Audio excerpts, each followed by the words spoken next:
Cell is the fundamental structural and functional unit of life.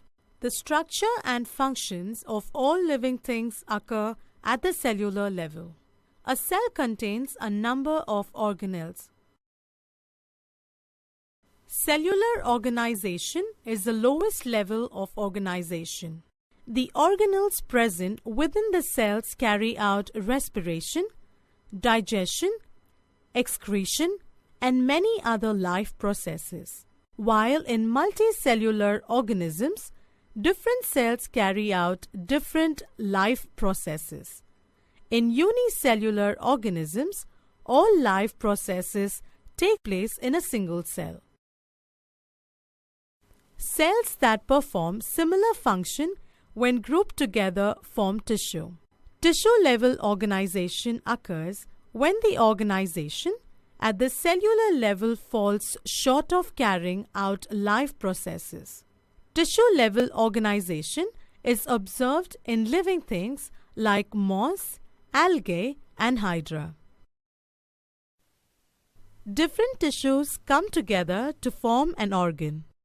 Different organs in turn perform different functions at different stages.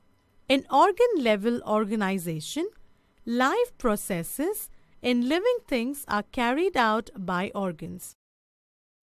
A system is a group of organs that work together to perform a certain task.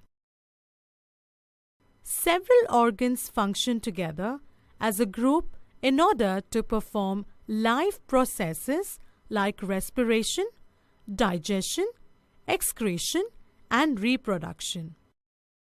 System-level organization is a higher-level organization.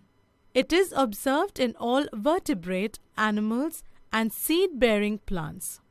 Example, digestive system includes organs like stomach, liver, intestines, etc., which work as a group at different stages of the food digestion process. Living things are further organized at various levels which include population, community, ecosystem, biosphere.